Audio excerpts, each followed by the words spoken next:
Trump खत्म करना चाहते हैं जंग। ईरान ने ललकारा, फाइटर जेट गिरवाने को तैयार रहो। नमस्कार, मैं हूं आपके साथ आयुषी गुप्ता।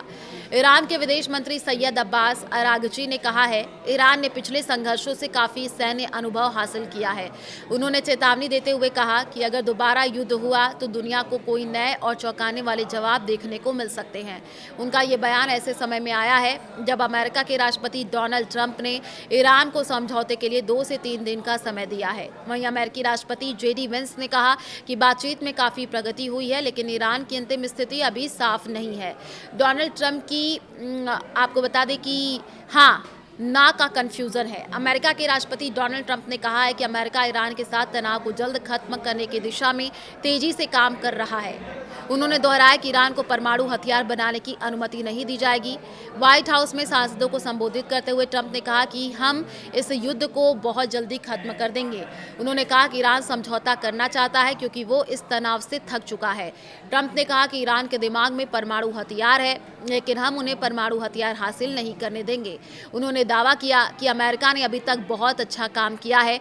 उम्मीद जताई कि मामला जल्द और शांतिपूर्ण तरीके से सुलझ जाएगा। इजराइल लेबनान के बीच बढ़ा है तनाव। इस बीच इजराइल और लेबनान के बीच भी तनाव बढ़ गया है। इजरायली सेना ने दक्षिणी लेबनान के नबातिये इलाके में हवाई हमला किया, जिसमें 9 लोगों की मौत हो गई। 2 मार्च से अभी तक इजरायली हमलों में मरने वालों की संख्या 3042 पहुंच चुकी है। गाजा को सहायता पहुंचाने जा रही ग्लोबल सुमूद फ्लोटिला के एक और जहाज को भी इजरायली बलों ने रोक लिया है। ये अब तक रोका गया 61वां जहाज है। इस घटना के बाद दुनिया भर में इसराइल की आलोचना बढ़ रही है।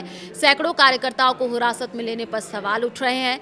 दूसरी ओर ट्रंप ने कहा कि वो ईरान पर नए हमले का फैसला लेने से सिर्फ 1 घंटे दूर थे, लेकिन खाड़ी के 3 अरब देशों के अनुरोध पर उन्होंने हमला टाल दिया।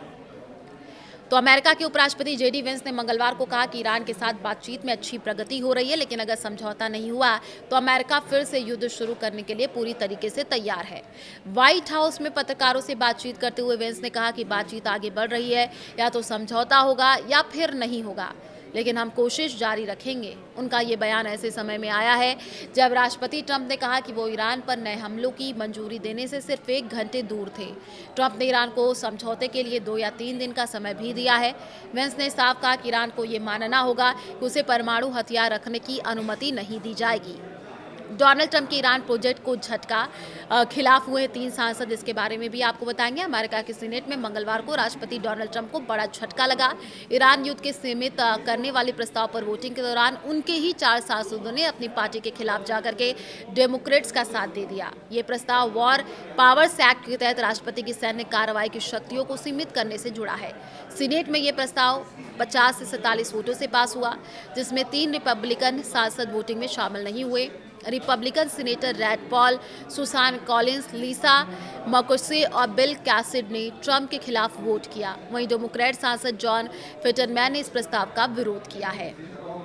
ईरान के विदेश मंत्री अब्बास अरागची ने अमेरिका को चेतावनी देते हुए कहा है कि अगर फिर से युद्ध शुरू हुआ तो ईरान और ज़्यादा अमेरिकी विमानों को मार गिराने के लिए तैयार है।